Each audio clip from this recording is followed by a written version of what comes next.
This conference will now be recorded. Okay, so good morning. And our Parsha this week is actually a double Parsha, Bhar-Bchukotai. And we'll try to touch on a bit of both of them, and certainly on the bridge that really connects those two. And today is also Lag BaOmer. Lag BaOmer, the 33rd day of the Omer, is the day where, right, the Omer, the counting from Pesach to Shavuot, is meant to connect the two. I spoke about this a little bit on Shabbos. The Tzedukim, the Sadducites, which were a break-off group who rejected the Torah She'Bal Peh, rejected the oral teachings of the Torah. Today in the world today, we have Karaites, right? We have communities of Karaites, I think in the tens of thousands, right, in different parts of the world. And those are Jews who also have rejected the Torah She'Bal Peh. Years ago, when I was first teaching in Israel, I had some boys in my class got friendly with some other boys in town in Jerusalem who were Karaites. I had them over for Shabbos. Very, very interesting. So Shabbos, they sit in the dark, literally. The Shabbos is a dark, cold day because they take the pasuk which says, Lo tevaru eish b'chol moshvotechem, fire should not be burning in your dwelling places. They take that literally.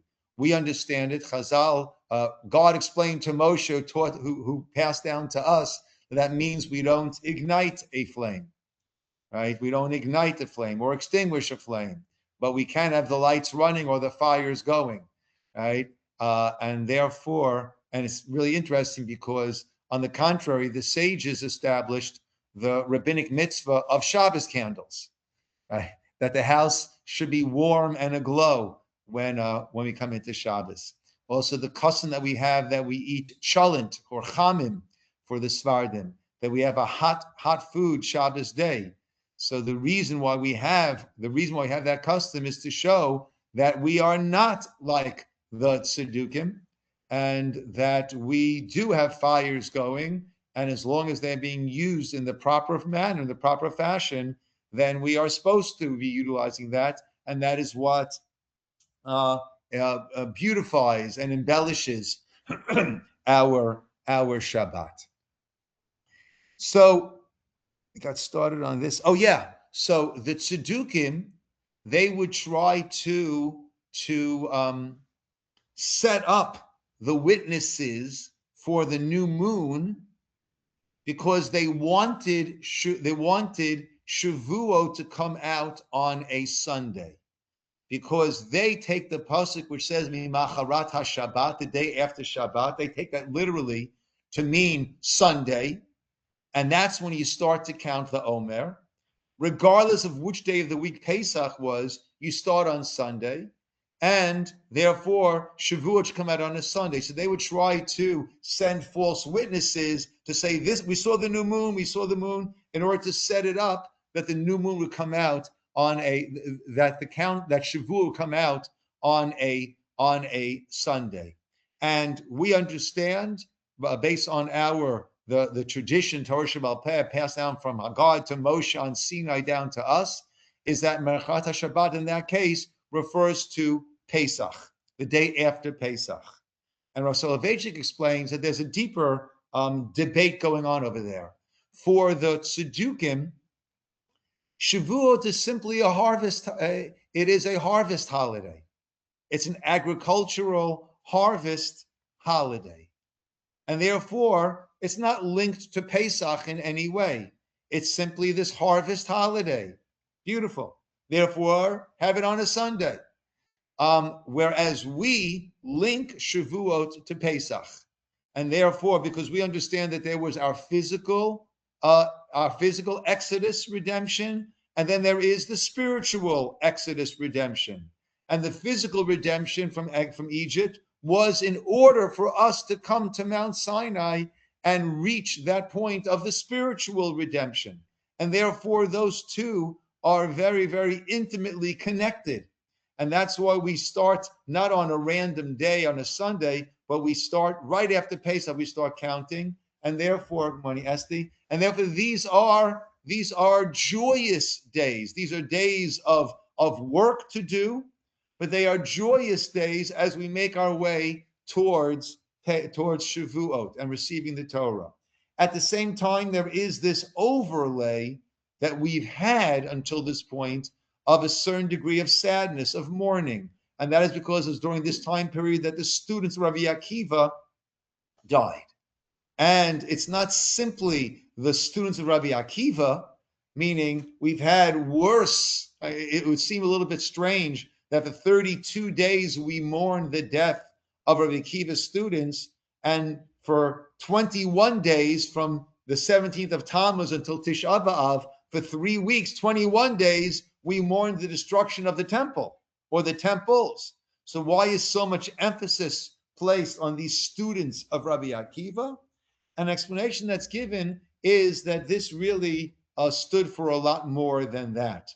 And I'm just learning the Gemara now in the Gemara Tanis in the Yerushalmi goes through the destruction of Beitar. And that was soon after the destruction of the second temple.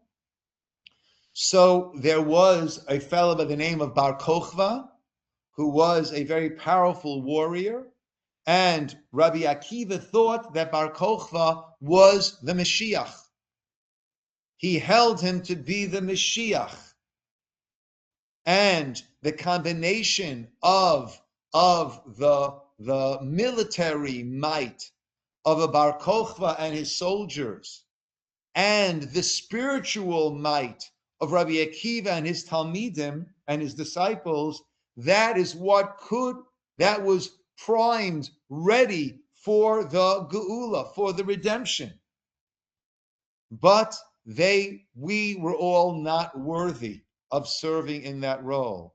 And therefore, the tragic death of all of those students of Rabbi Akiva, that signified and that represented this being on the cusp of reaching redemption, the purpose of creation, the purpose of this world, and it's slipping through our fingers, and it not going through.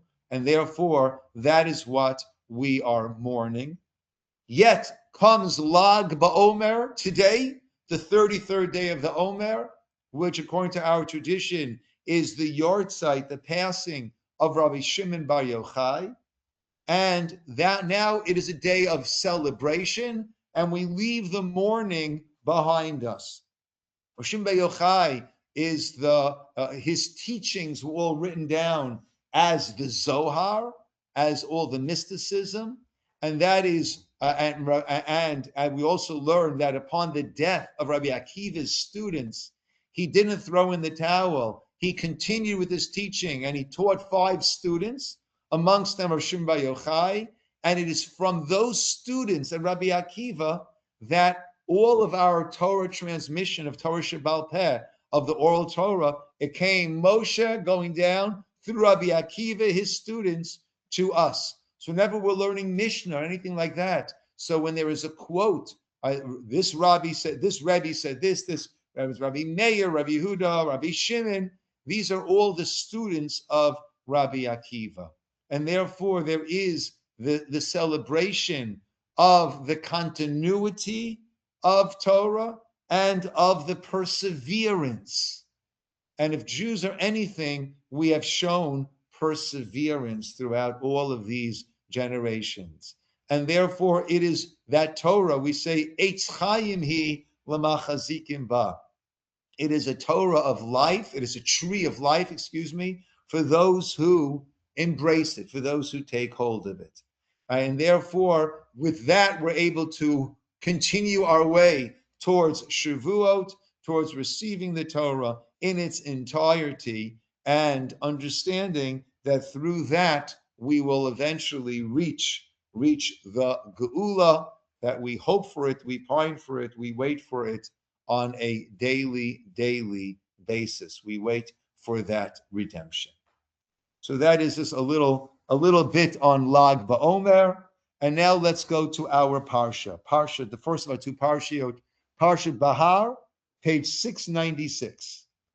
Vaydaber Hashem el Moshe, God spoke to Moses, Bahar Sinai, on Mount Sinai, Lamor, saying, Daber al b'nei Yisrael, speak to the children of Israel and say to them, Ki tavo el haaretz, when you will come to the land, Asher ani notein lachem, that I will give to you, V'shavta haaretz Shabbat laHashem, the land shall observe a Sabbath laHashem, for Hashem. Sheish shanim, 6 years, tizra sadecha, you will plant your field. Sheish shanim tizmor karmecha, and 6 years you can prune your vineyard. And gather all of its produce. On the 7th year, Shabbat Shabbaton, la'aretz. The 7th year, it shall be a complete rest for the land. Shabbat laHashem, Sadacha lo tizra, you will not plant, you will not sow, and all that you will harvest, right? It is the Shnat Shabbaton. The Shabbat Aretz Lachem Leachla. Don't think that you can't partake of it. It's yours to eat. Lachem Leachla, Lecha for you, Ula'avdecha, Ulavamtecha for you, your servants, for everyone, right? For animals, everyone. Kol Tvata Le'echol. What changes is you cannot act as the owner on the Shemitah year. The food is there. Absolutely, it's there for the taking. But it has to be there for the taking. It's not for you to be doing this. So, what is this mitzvah? What is the lesson of this mitzvah of Shemitah? So, the Kli Yakar offers some possibilities which he rejects.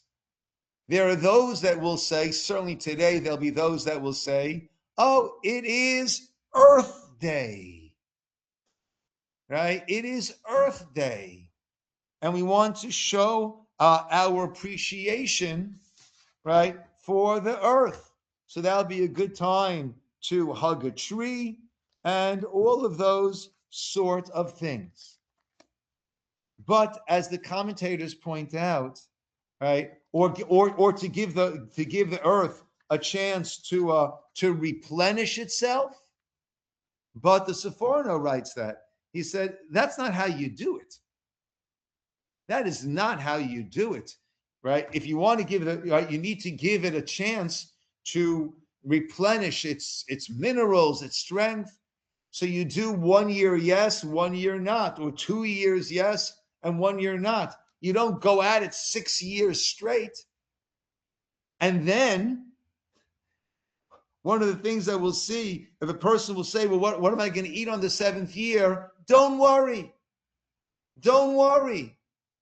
Because the 6th year will produce such a bumper crop that it'll be enough for the 6th year, the 7th year, and part of the 8th year until the 8th year starts producing again.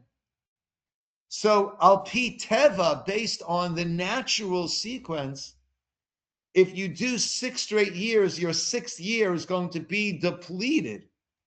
You don't go 6 straight years, and if you do, you're going to be in this depleted state.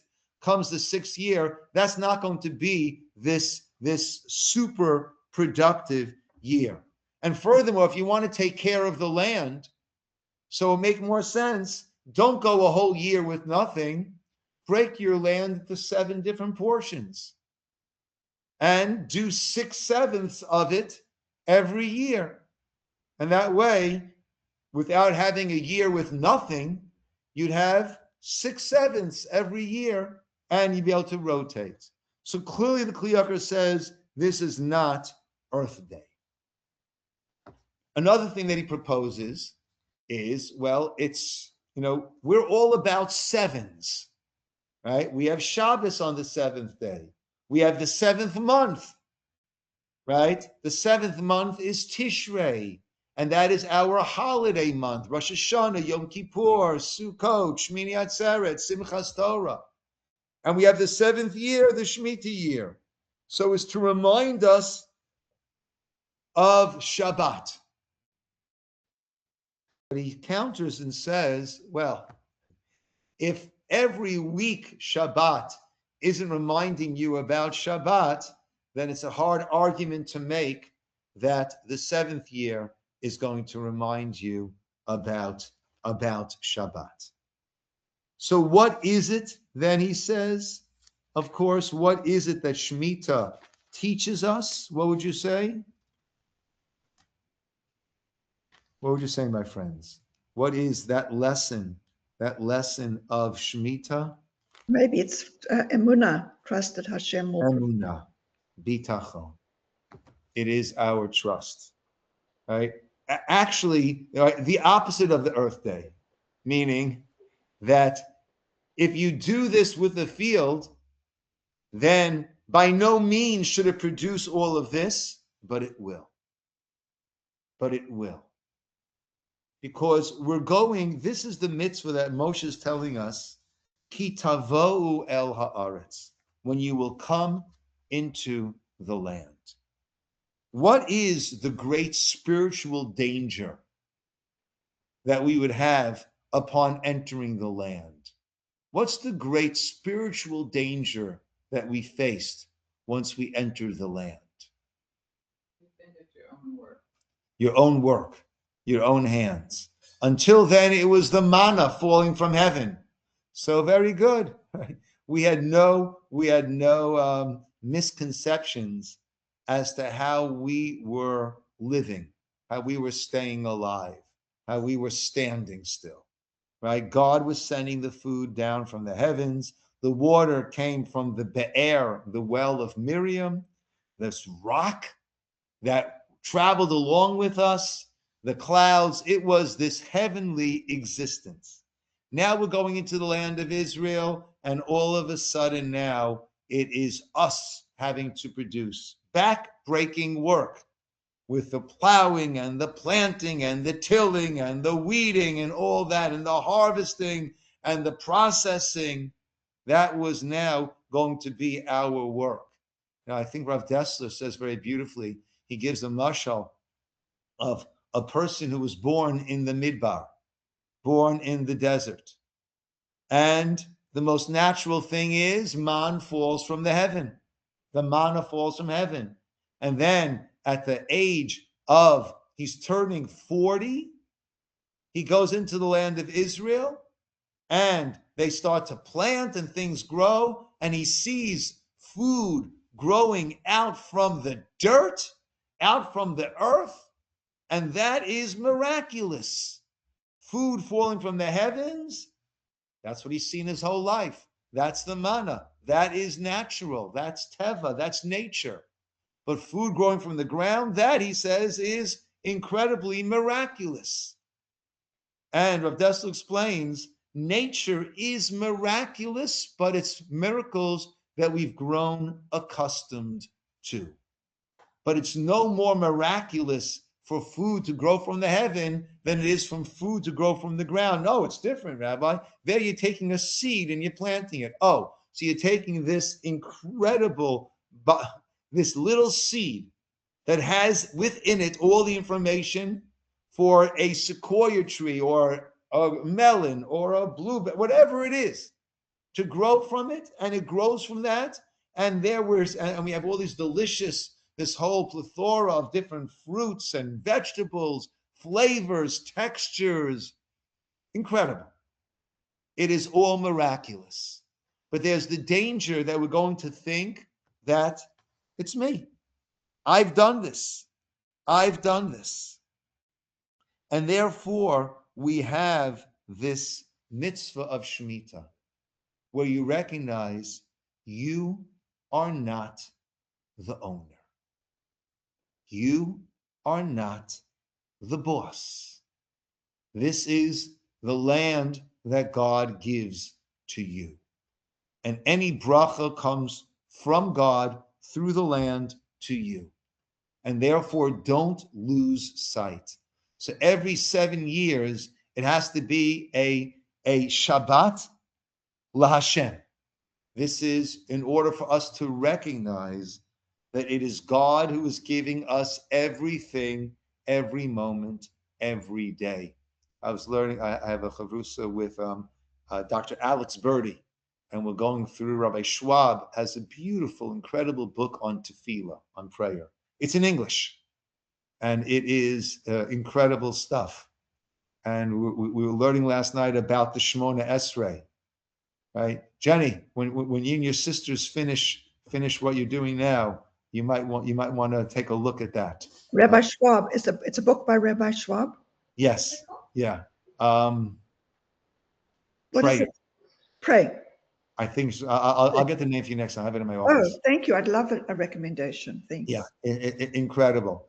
So it's very funny. We call the Amidah, we call it the Shemona Esrei. What does Shemona Esrei mean? 18, right?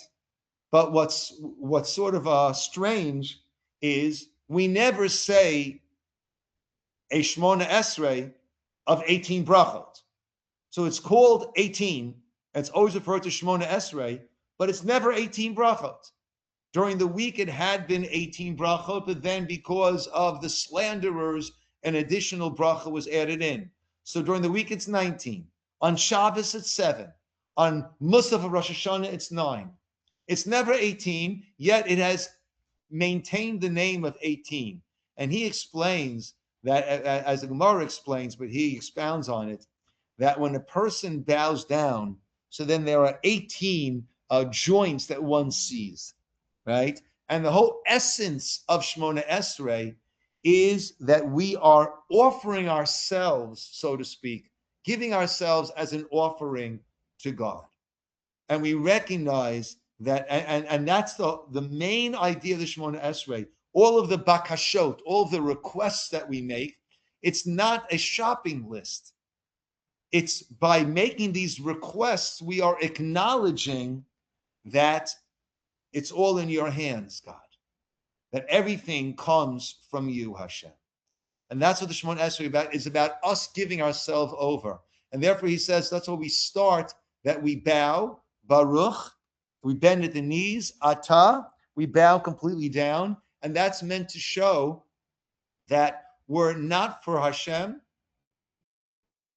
we're not for God infusing life into each of us every moment. What would happen? We would just collapse. We would just crumple onto the floor. And therefore, Baruch Atah, we're standing straight when we say Hashem's name. Baruch Atah Hashem. Why are we standing straight at that point? As the verse says, Hashem is Zokef Kufufim. God straightens those who are bent over, because we recognize that, right? So we're not for you, God, Baruch Atah, we would just be collapsing on the floor.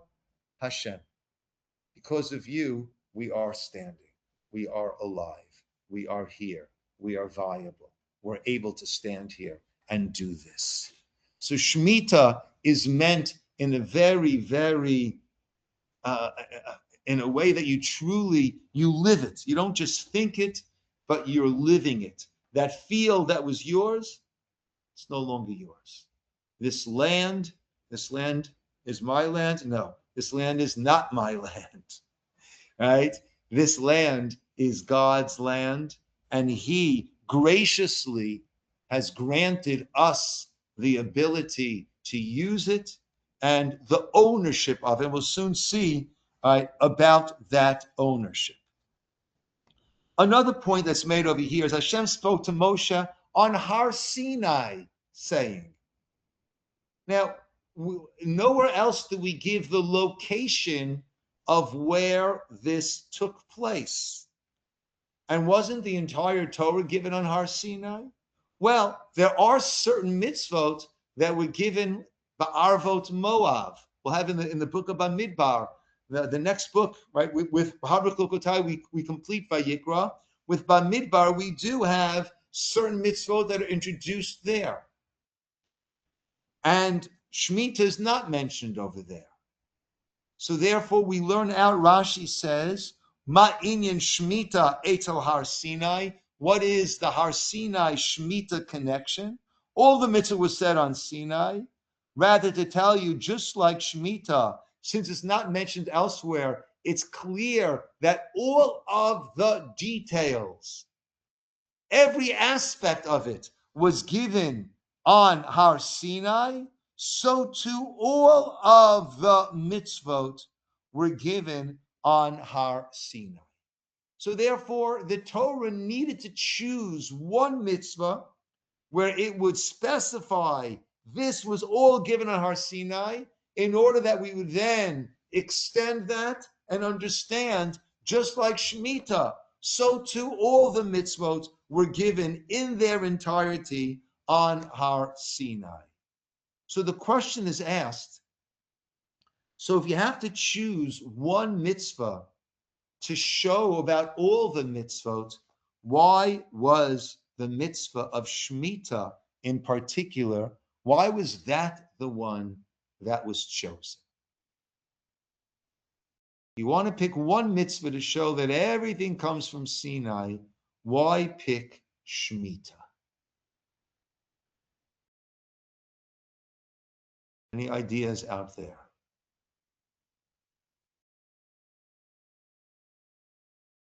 So there are a number of avenues that are proposed. The Chasam Sofer gives a very interesting idea. There are those that don't believe, don't accept the divinity of the Torah. They say that it was written by people. Right? There's that whole German idea that, well, there's author of this and author of that one, and it all got stitched together, and there's this version and that version, and they stitched it all together, and that's the Torah that we have, all of these different authors at different times. Now, let's say we were all going to sit down and we're going to write a Torah, which is what they claim happened, right? A bunch of people wrote a Torah. Okay? So it was not God speaking to Moshe, it was not God dictating. And the belief that we have is that it was all written by Moshe, dictated to Moshe by God. But let's take the divinity out of the Torah. Okay. So let's say we're going to sit down and write a Torah. And this is going to be the manual, the life manual for the Jewish people that we are introducing as if God is telling it, but it's really our little group over here, some online, some in person, and we're going to be writing this Torah to make a religion. So what should this Torah include? What should be on this Torah? Esther, we're making a religion, right? What do you want to have in the religion? Right? A day of rest. Okay. Sorry? Yeah. That sounds good. A day of rest. That's good. Okay. We'll put a day of rest in there. We'll call it Shabbat. I like that idea. What else should it include? Rules about your behavior. people's Okay. behavior. Rules about behavior. You have to act nicely. Don't steal. Don't murder. Right? Marriage. That's an important institution. We'll include that. Good. Maybe we should have some restrictions on eating. And that way we'll kind of keep everyone together. I can't just go eat over there. It'll kind of keep us united as a group. Great. Also All good ideas. Also a spiritual component. Yeah. You know, if it is a religious sort of endeavor, people have to have you have to explore that component of a spiritual aspect. Good. So let's include some prayer in there, right? All good things. Let's say I was to say, I've got a great idea. Let's say the 7th year, don't plant, don't work. The whole 7th year, you have a sabbatical, not a 2-month sabbatical, but you've got a full year sabbatical. Let's put that in there. Great idea. Good morning, Ken. But one of you might say, yeah, that's a great idea, but what are they going to eat? So I'll say, no problem. This is the verse that we're going to put in there. Take a look on page 700, verse 20. I've got my great idea. You raised a good objection. Let's put that into the Torah. And if you will say, what will we eat in the seventh year? Hein lo nizra, page 700, verse 20, the very top there. Lo nizra, we're not planting, we're not gathering our produce. Don't worry. We're going to put in there that God is going to say, I will command my bracha, my blessing for you on the sixth year, and the sixth year will produce enough for 3 years. That's what they'll eat. What are you guys going to say to me? That might work for the first 7-year cycle. But when that doesn't happen, our whole enterprise, our whole endeavor is going to implode. There's no way that anyone would ever put this into a Torah. You're not going to make a guarantee that there is no way that you can fulfill. Another idea along these lines, let's find the Parsha's Kitisa, I believe. Right? You might want to put in some holidays, and let's have a central meeting point. Let's have a central meeting point, and we'll all go there on the holidays, right? And that'll be a beautiful thing. Let's have all the men go there. Everyone will go there. The problem is, what's going to happen when our enemies are going to see that all the men have gone, right? What's going to happen, right? Right? It'll be overrun. Good problem. Look on page 512. I'll tell you what we'll write into the Torah. Page 512, Parsha Kitisa, Perek Lamed Daled, Pasuk Chav Daled, 34:24. Let's go back to 20. Let's go to 22. Right? 23. 3 times a year, all of your males shall appear before the Lord Hashem, the God of Israel. For I shall banish nations before you and broaden your boundary. Lo yachmod ish et artzecha ba'alotcha. And no man will covet your land when you go to appear before Hashem, your God, 3 times a year.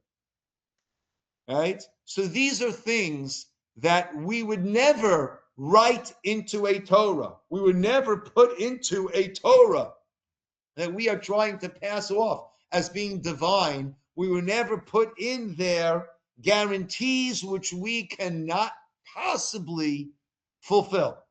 That's the last thing that you want to do. Actually, Ramban says one of the reasons why the Torah does not speak about Olam Haba, does not describe the world to come, is because anyone can say anything, right? Right, and that's the other religions, 70 virgins, this, that, right? Easier to say it, right? So the Torah speaks about this world. So therefore, the Chasam Sofer says the reason why Shemitah was chosen as the mother source, that everything was given at Sinai, is because this proves the divinity, the Sinai aspect of the Torah and all that which it contains. But I think there's also another aspect of it. Because, and we speak about this before,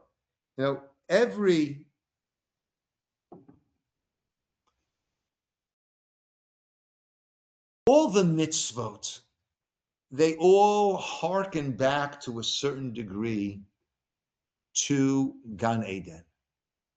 What was the first mitzvah of Gan Eden?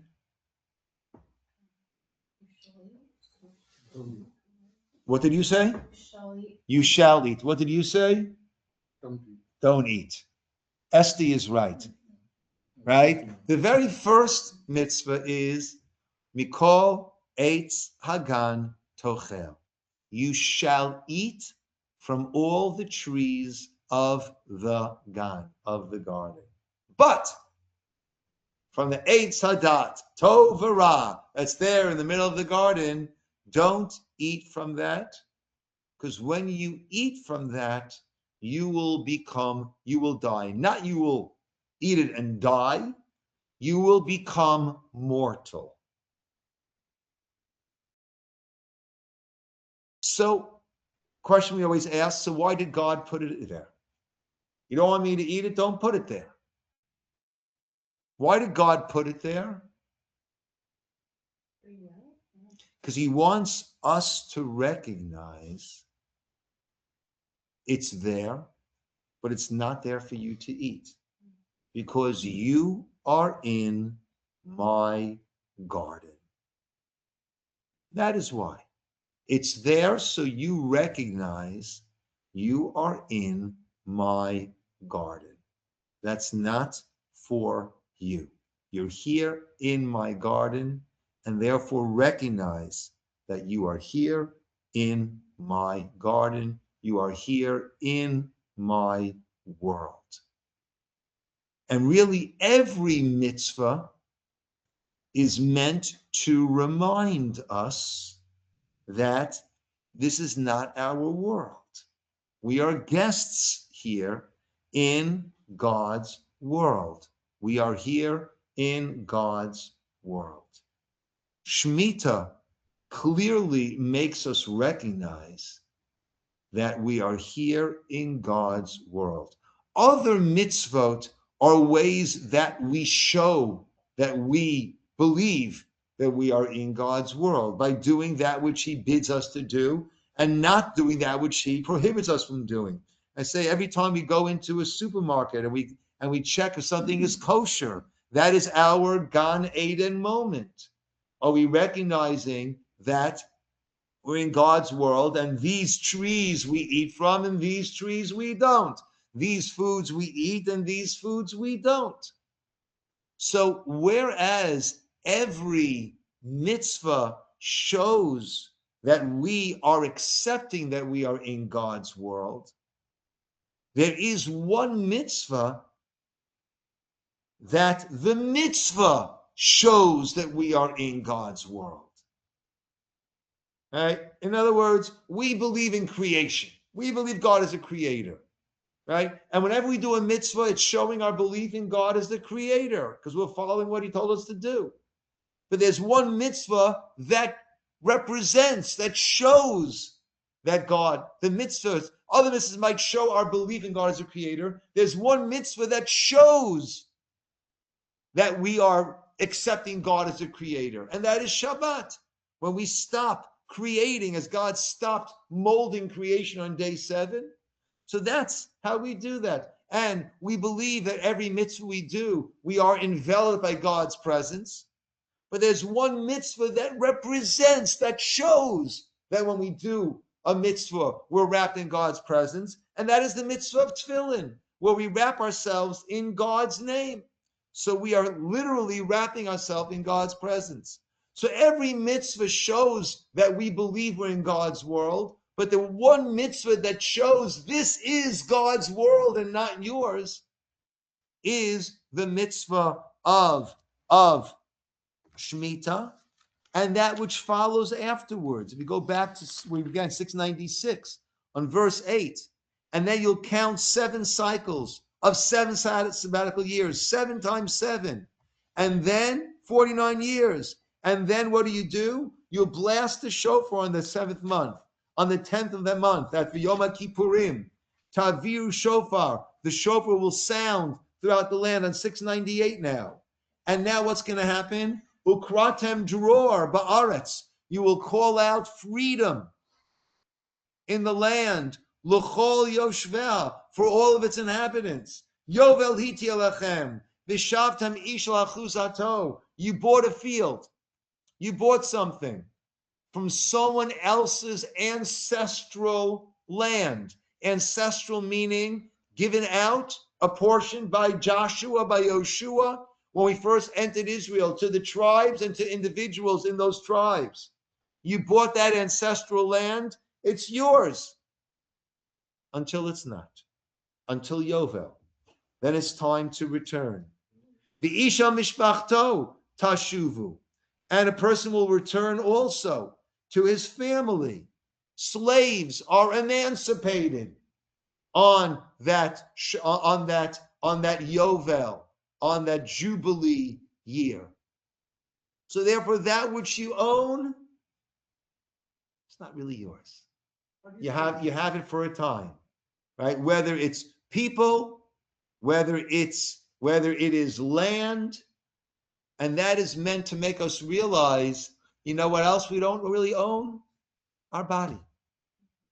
That's ours for a time. We're supposed to take good care of our body. Stay healthy. Take good care of the body because it's been entrusted to us. I heard an interesting halach in the name of Shlomo Zalman Auerbach. A person, before davening, we're not supposed to eat.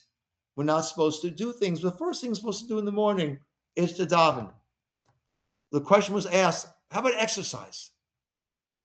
So Shlomo Zalman said, doing some exercise before davening, that's okay.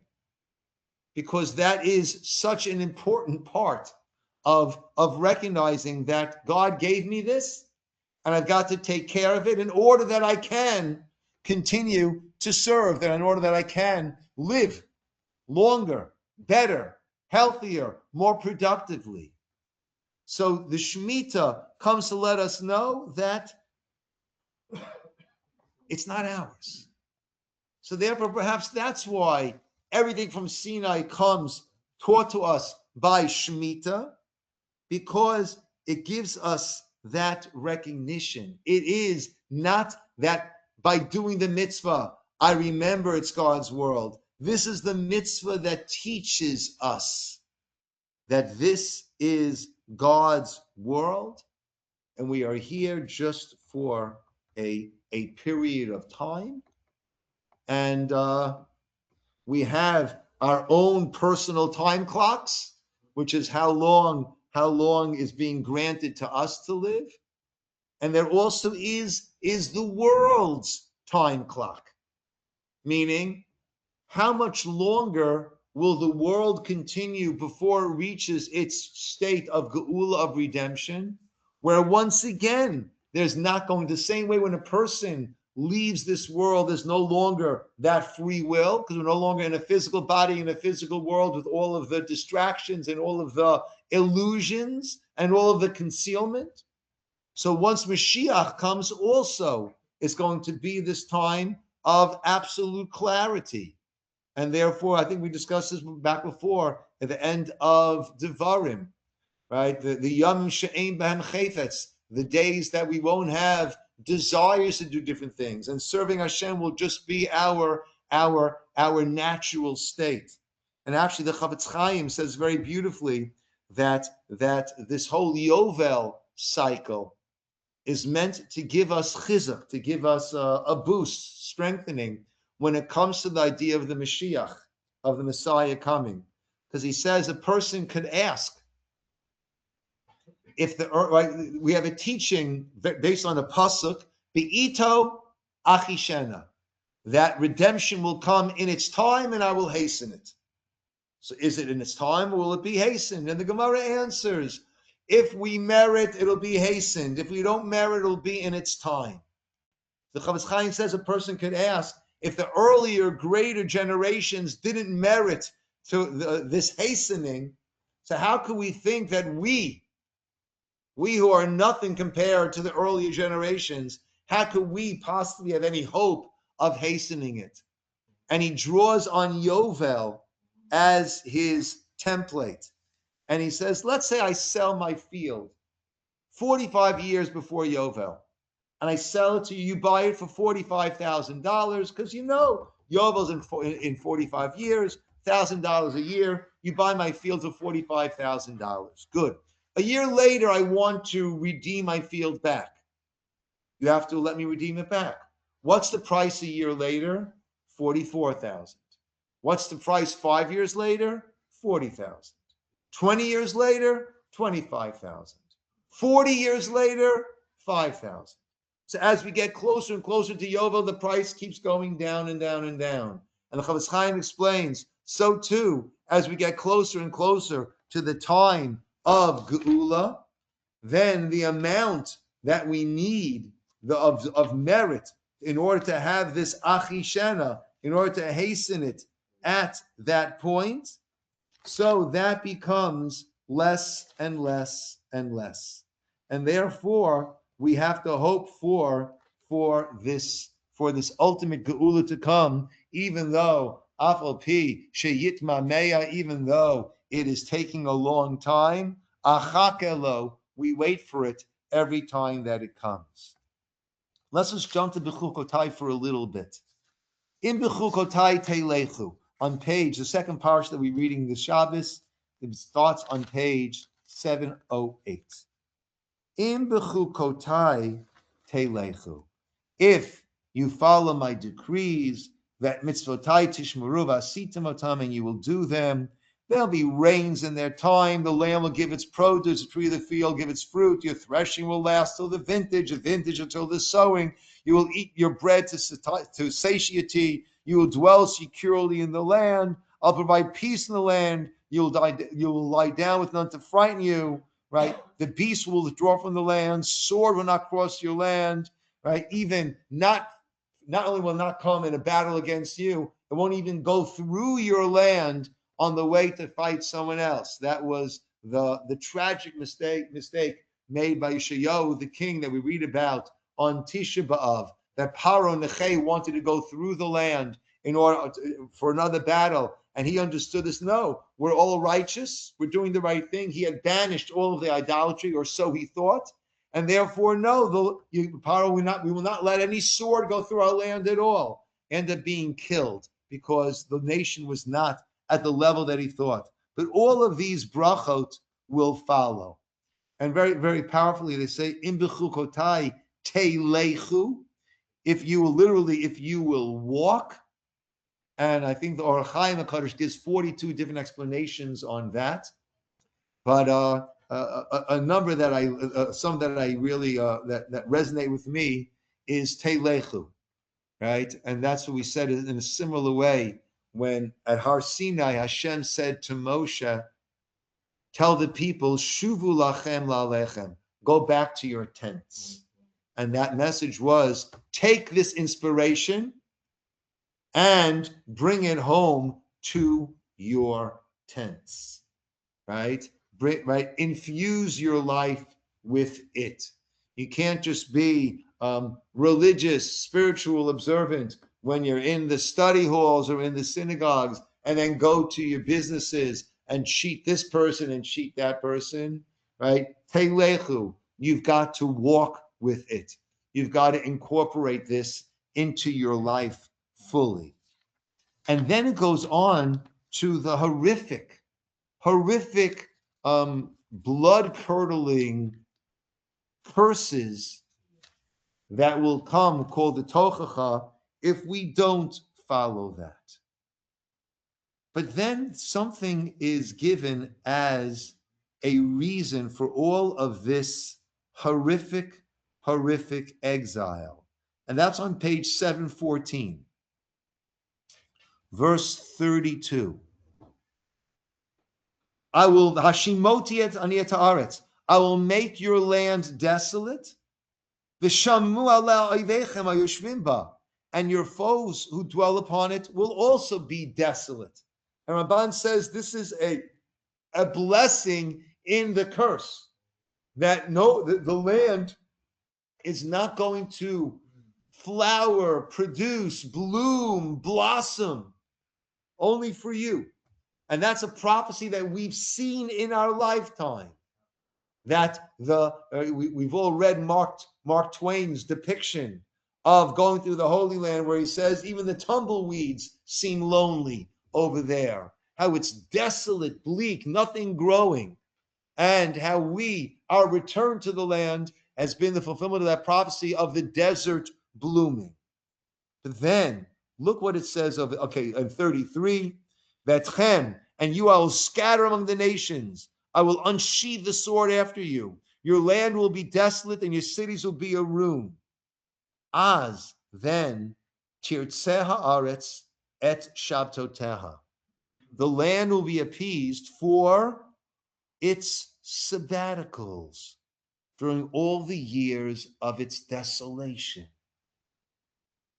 The duration of this exile will be in order for the land to be made up, to rectify all of the Shemitahs that we did not fulfill.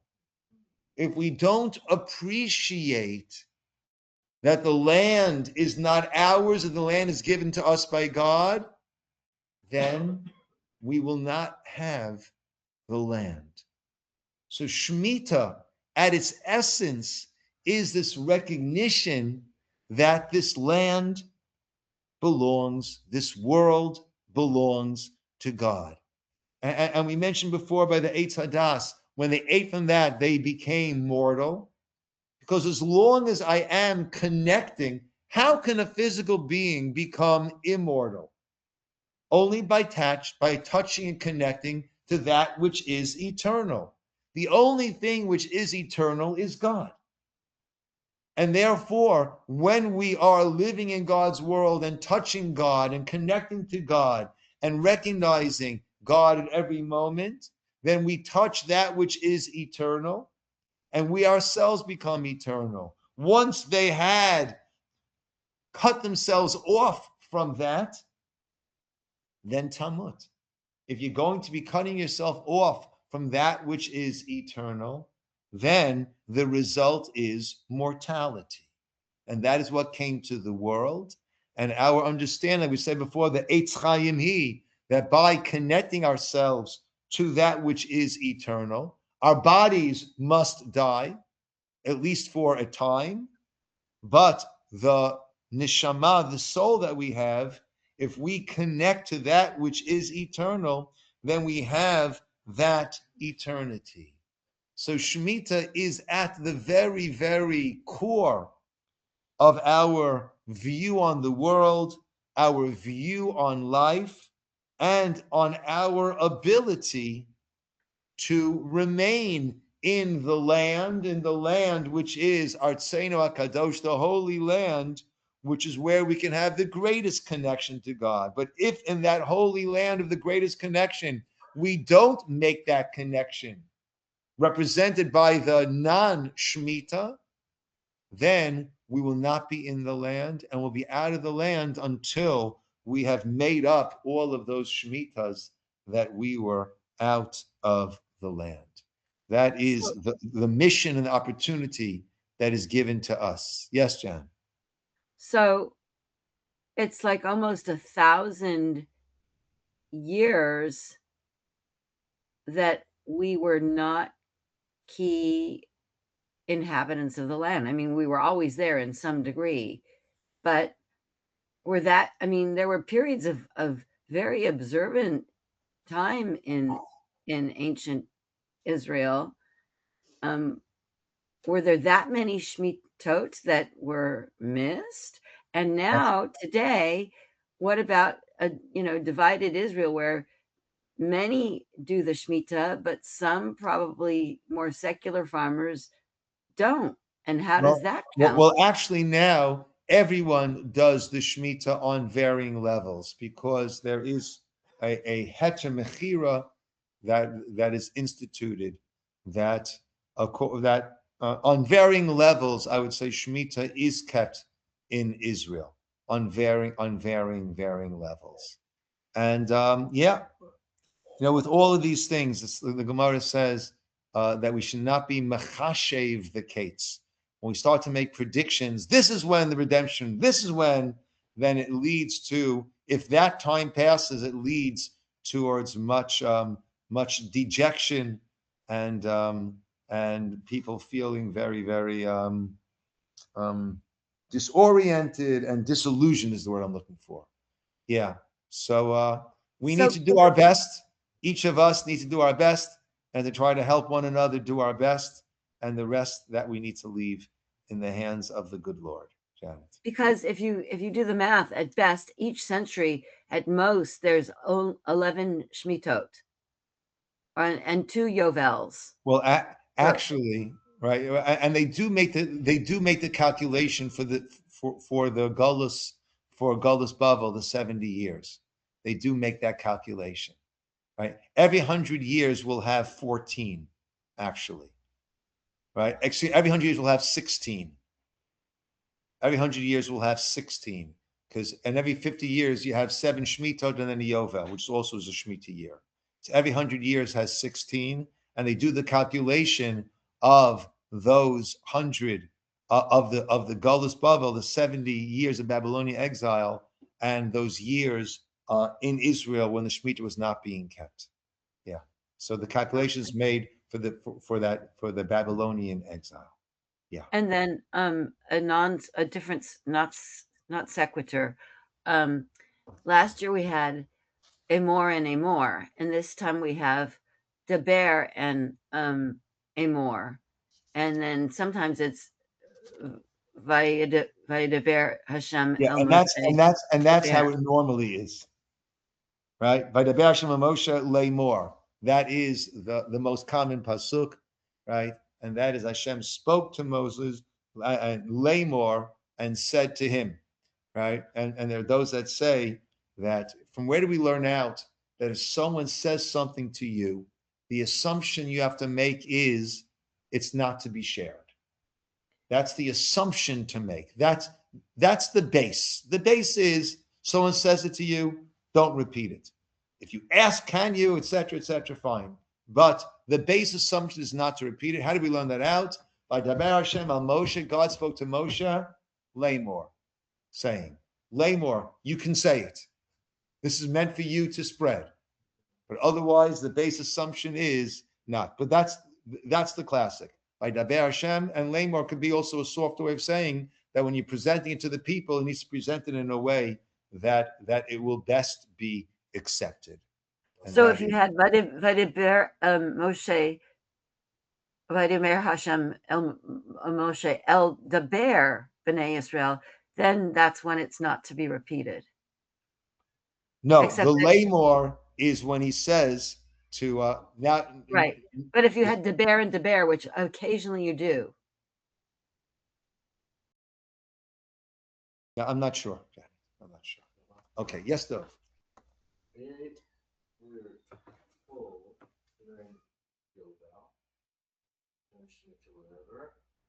Released the slaves, and they didn't do it, and that's why the exile stood. Yes, that's correct. Yeah. We're supposed to learn from. Dov mentioned that we were taken to task for not releasing the slaves, and I'm adding in that since we were slaves, that's why we have to be extra sensitized towards releasing the slaves. And that is a more general idea also, that we need to take our own experiences in life and make sure that shapes who we are and our extra sensitivities based on what Hashem decided to send our way, to recognize that is meant for us to learn from and to incorporate into who we are. Okay, my friends. Shavua Tov, the rest of the week. Shavua Tov. Thank you, Rabbi. The kosher class, the kashrut in the kitchen class tonight at 6:15. Thank you, Rabbi. Thank you, everyone else. Thank you, Rabbi. You're very welcome. Be well.